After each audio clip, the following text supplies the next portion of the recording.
you're never going to be good at something if you have one foot in two camps. People always say you can build a business on the side. And if you really want to build a business, you have to be focused on it. I mean, it can be a side thing. It's just you won't see the success that you want. But the benefit, and something that I really didn't realize, I wish I had gotten a little bit more mentorship when I first got started in real estate. I think I took a course, but that was about all the education that I did. Hey everyone, and welcome back to the Freedom Blueprint. I'm Adrienne Green, and today we're here with Gabe Petersen. Get ready for insights to help you scale, systemize, and create more freedom.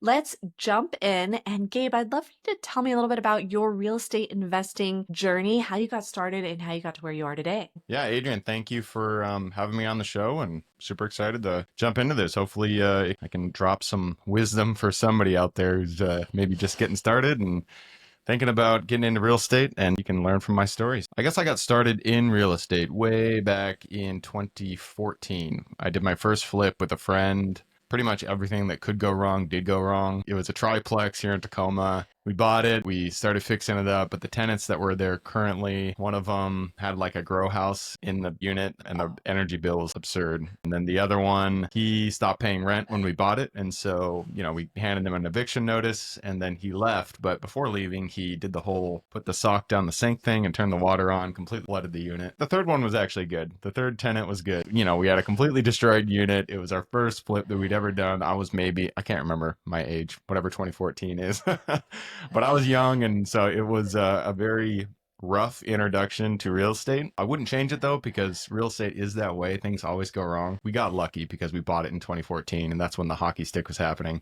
So we still made, I think it was like 86,000 on that first flip, and that was the biggest check I'd Wow. ever seen. I was like, wow, this makes sense. All that effort, all that struggle that we went through was worth it. But I was still, at the time I was working in corporate over at Microsoft, and I was just afraid really to make the leap. I knew I wanted to do something. I knew I wanted to be, do something entrepreneurial, and doing that first flip kind of got the bug. I felt that I really needed to make my own path, but it's scary to make that first leap. And so 2014 happened. And then between then and when I truly made the leap into commercial real estate and quit my job in 2020, I just did, what did I do? I did wholesales. I did a couple more flips. I did pretty much everything, dabbling on the side. I started a couple other businesses in like e-commerce and digital marketing. And so I was doing everything under the sun, but I was just too afraid to truly make the leap until Awesome. 2020, I decided I just can't do this anymore. I need to cut ties and just leap in. So that's when I bought my first commercial property as a mobile home park in George Washington. I mean, you can say the rest is history, but then, yeah. So that's when I got into commercial and kept going from there. Awesome. There's so much to unpack here. So I'm really excited to dive into it all with you, Gabe. One of the things I'd like to talk about first, a lot of the listeners are people with two jobs and doing real estate on the side. So Yeah. I'd love for you to talk about your journey there, what the pros were of that setup, what the cons were, and how you leveraged that to your advantage and what made it become a disadvantage eventually. Well, the disadvantage, I can start there because that's pretty easy. It's you're never going to be good at something if you have one foot in two camps. People always say you can build a business on the side. And if you really want to build a business, you have to be focused on it. I mean, it can be a side thing. It's just you won't see the success that you want. But the benefit, and something that I really didn't realize, I wish I had gotten a little bit more mentorship when I first got started in real estate. I think I took a course, but that was about all the education that I did. I wish I'd gotten a mentor to kind of guide me through the process when I had a W-2, because with a W-2, you can get loans. Once you quit the W-2, it's not that you can't get loans. It's that on single family product, it's just that it's a lot more difficult. And so I wish that when I had gotten started, I had just kept buying single family houses, and instead of flipping them, I got the loan. I didn't understand what a BRRRR was. I didn't know you could refinance and take the equity out and all that stuff. So I wish I'd done that. But yeah, the benefit of having a W-2 job and doing real estate is that you can access, I don't want to say easy loans, but that getting a loan when you have a W-2 is a little bit simpler. Once you hop to the commercial side, your W-2 doesn't matter that much. It's really, they're going to be looking at the income of the property itself. But if you're just starting out and you have a W-2 and you don't feel like you're quite ready to make the leap, first I would say make the leap sooner rather than later, because everybody that I have on my podcast, I've done like 500 something episodes, they all say they wish they got started sooner. So do it earlier rather than later. But then while you have that W-2, buy some single families. Go out there and do the BRRRR strategy, rehab them, rent them out, and then refinance. And yeah. Right. And enjoy the tax benefits that help offset some of that W-2 income along the way as well. There you go. And then, so Gabe, I love how you tried a lot of different things. Honestly, it Yeah. sounds like you've tried more things than the average person. So how did that go? Like, why was that? What did you learn from that experience, right? Would you recommend someone else do that or not so much? I'm curious. No, don't do that. I mean, when you're in your 20s, it's shiny object syndrome is like very strong. And so what I knew was that I wanted to start a business. I did not want to work a W-2 job. Not that W-2 is bad, but that's your path. That's great.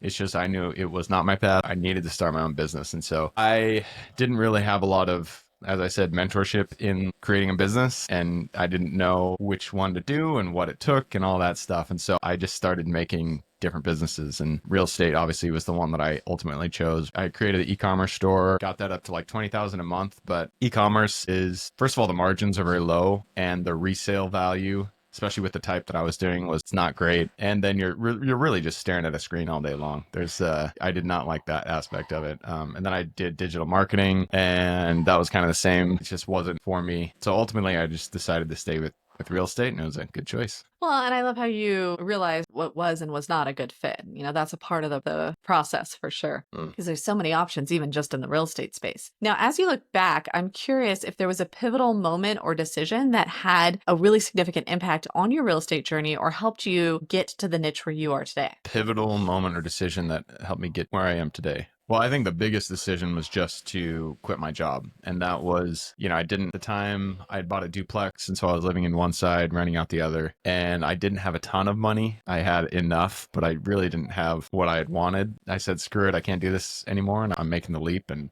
so that was probably the best decision I made. Even though it was scary, I did make the leap, and I, had faith, and it worked out. After that, getting into my niche. So I buy mobile home parks, self-storage facilities, and RV parks. And that was kind of happenstance.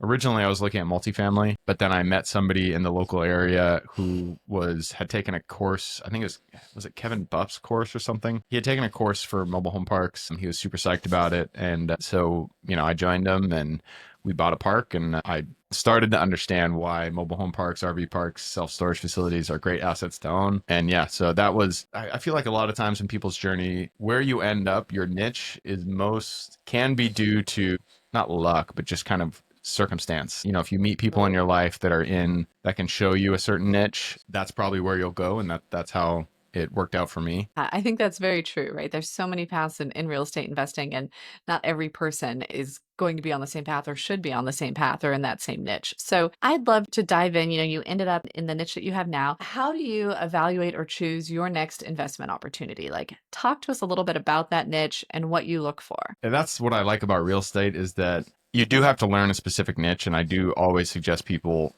don't do the shiny object syndrome and focus in on one niche. But when you're evaluating real estate, they are all very similar, because you're really just trying to increase the NOI. And so for self-storage, we look at what you'd look for anything, a mismanaged asset that has low occupancy. Maybe it's not quite happening anymore. But when I was originally starting out, I was looking for properties that didn't have websites, that were obviously, they weren't modernized. And so, you could buy those, do a really easy fix, putting them on Google. But that's not quite the case anymore. Those are very, very hard to find. Outside of that, it's just like what you'd look for pretty much any other asset. I look at markets that are growing, so they have a positive net migration. I like larger markets, and so 50,000, 100,000 plus. But I've bought self-storage facilities outside of Dallas in metros that are really small. It really does depend on the deal itself. Doesn't quite answer your question, but it depends on the deal. But we just look for mismanaged assets. And it sounds like you're open to the entire nation, or there's certain like states or regions that you focus on. Yeah, I'll buy a deal anywhere if it's a deal. But I market what where we look is mostly Texas. I live in Okay. Washington State. We own a couple properties in Washington State. Washington Mhm. is difficult to find good deals just because cap rates are so low. I've just had a lot of luck in Texas, and I built a good team out there. And that's another thing. When you just get started, at least for me, I was just looking everywhere. I didn't really have a plan. But then once you start to understand the importance of focusing on a market, it really does help to establish that team and kind of get the economies of scale there. So now, in terms of where we actually look for deals, it's mostly Texas, the Texas Triangle, San Antonio, Houston, and Austin, and then Dallas. I own in Indiana and Washington, and used to own Arkansas, but sold those. And I'd love to kind of dive into what it looks like managing and running a long distance team like that. Especially, you're talking about Texas. It's a huge state. I mean, that triangle you speak of, that's hours between each of those 3 points.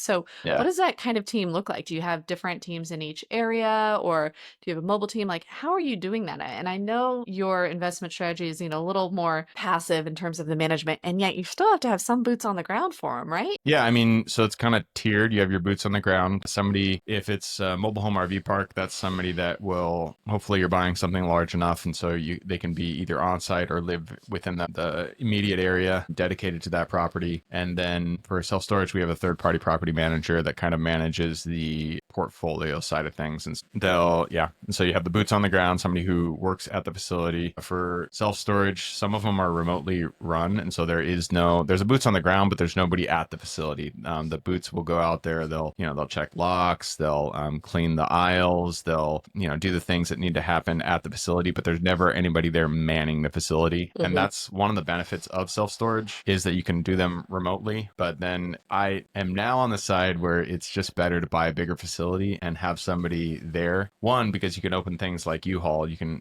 establish a U-Haul location. And two, is just it makes management a lot easier. Problem is you can't do it with small facilities. You have to buy larger facilities in order for that to make sense financially. Right, that makes sense. And I love, that you mentioned that U-Haul part. I know that's one of the things that people talk about with self-storage is like these other streams of income, right? Selling the Mm. locks, like selling moving boxes, having U-Haul. Can you Tenant speak a insurance. little bit to these like ancillary businesses in the self-storage space and how that's worked out for you, if they've been as expected or what surprises there may have been? Yeah, so I mean, outside of just your rent, we pretty much all of our facilities, we don't sell retail product, and so we don't sell, locks and that kind of stuff. Some people use or can sell. It's just we haven't done it, but we do. So there'll be tenant insurance. And that is something that I didn't realize before getting into the industry, but it's not a huge source of income, but it is a source of income. It's just tenant protection. And so they have insurance on their units, and you get a cut from the insurance company for the revenue that they generate. And then there is U-Haul. And that's pretty much it for us. There are other things you can do, but outside of just the rent, we do tenant protection and then U-Haul. U-Haul is relatively new for us. There's only one location that we are testing it out on, but so far it's going pretty well. I don't want to just have a blanket statement because I've heard people say that they hate having U-Haul at their location. And so, I don't know, get back to me in a year. And so far it's going well and we're making money. So we'll see if that continues. If you are serious about scaling your real estate business, you need the Freedom Blueprint. This free guide breaks down the 10 essentials every investor must have to grow profitably while reducing stress. It's a proven roadmap to running your portfolio like a business, so you can stop working 24/7 and start building real wealth.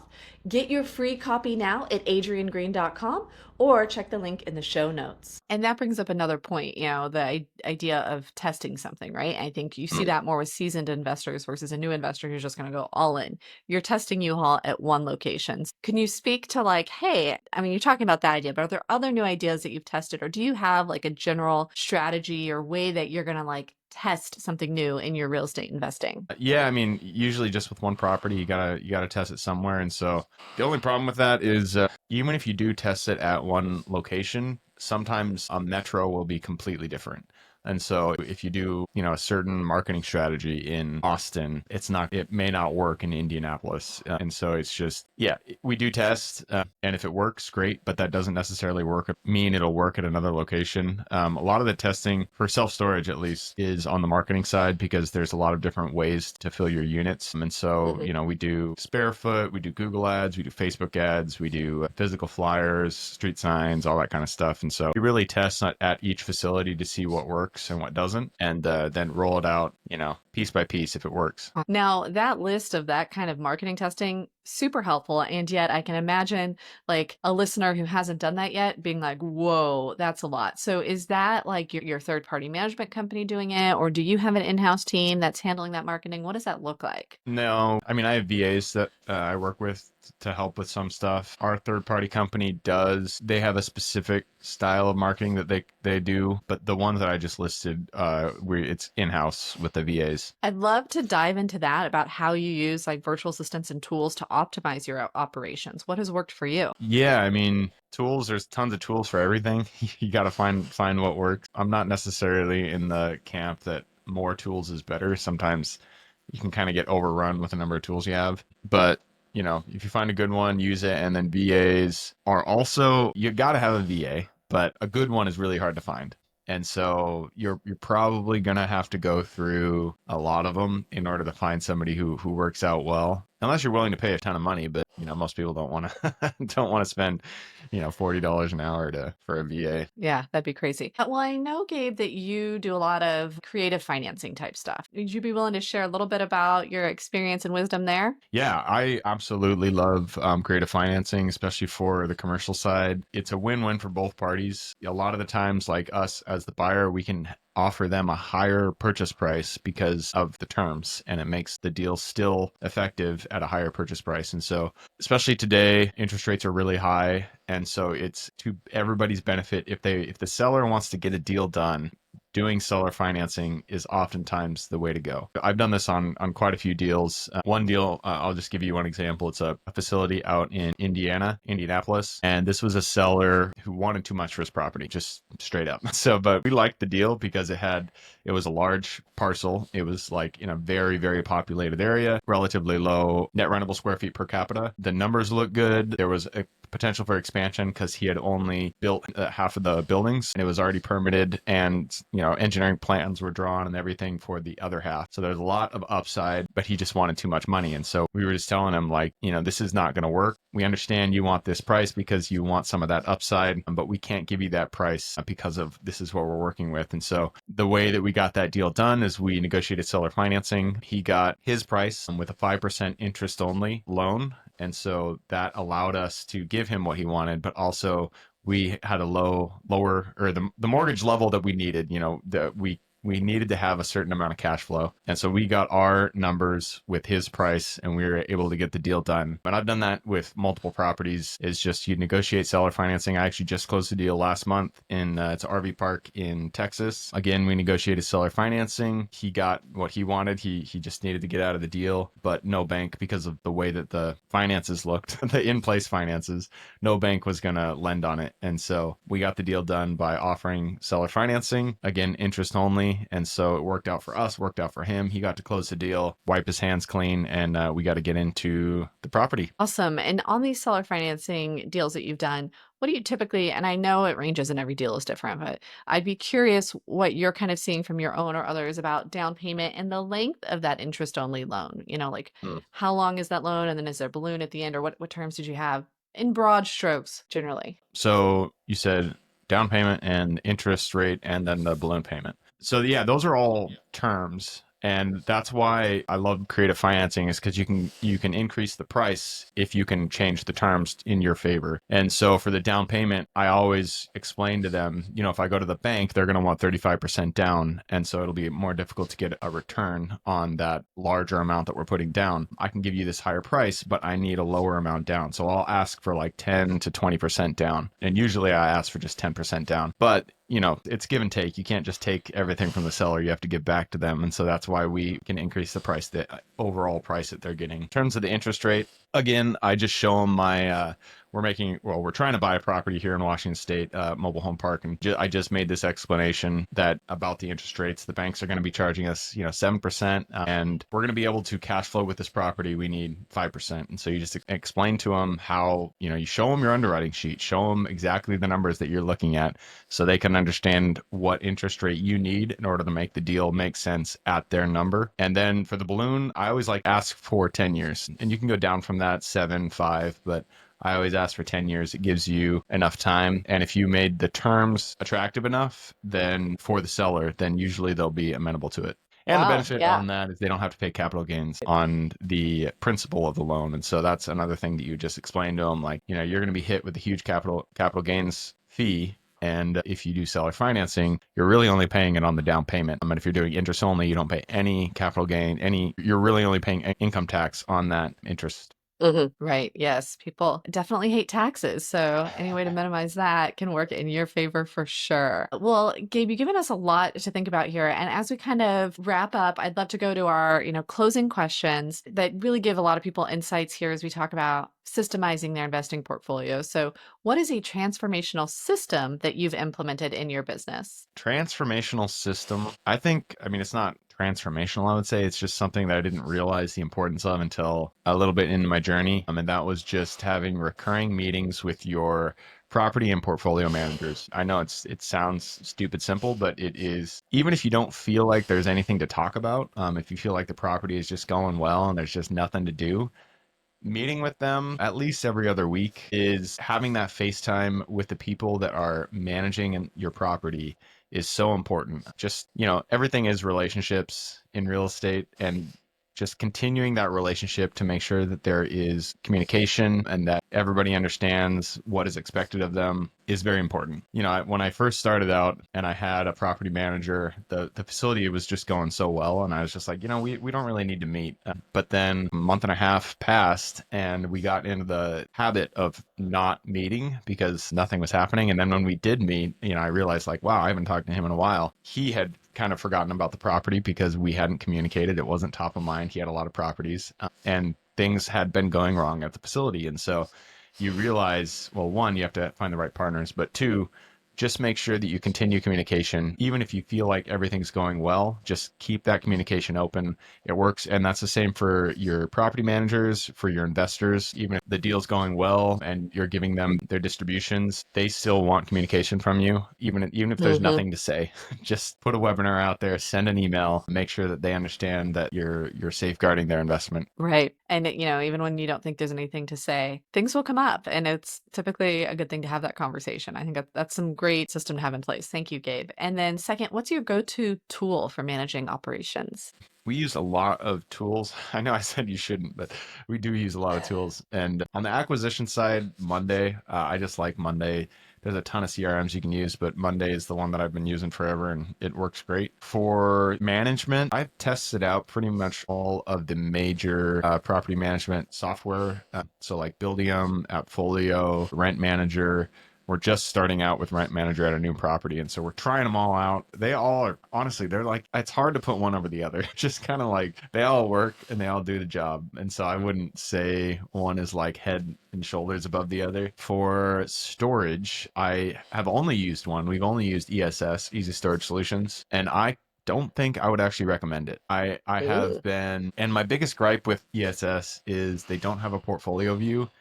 And so you have to log into every single property that you have in order to see it. And so if you want to get an overall view of your occupancy, of your move-ins, your move-outs, you just can't. You can obviously, but you have to have your VA go in, get the information for each property and put it in a dashboard and yada, yada, yada. And so ESS, I can't recommend. And if anybody does have a good recommendation, I've been looking for a new property to move to, or a new CRM system for self-storage to move to. Send it to me. Gabe at therealestateinvestingclub.com. I want to know. Well, that's a lot of great wisdom there. And you and I can be friends because I also love Monday.com. So it's amazing. All right. And then finally, what is a book that has been transformational in your investing journey? I always say Meditations for book recommendations. It is my favorite book. It's Marcus Aurelius Meditations. It's just like, say, it's the perfect bathroom book because you can just take it to the toilet and just sit there, read a little excerpt and get some wisdom. It's Marcus Aurelius on the campaign trail.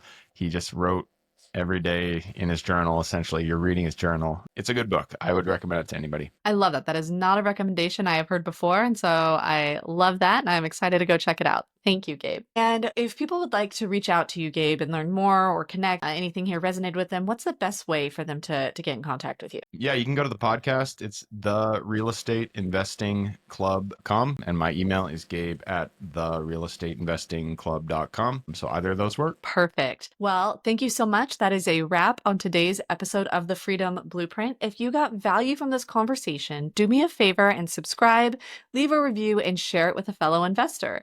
And I will see you next time.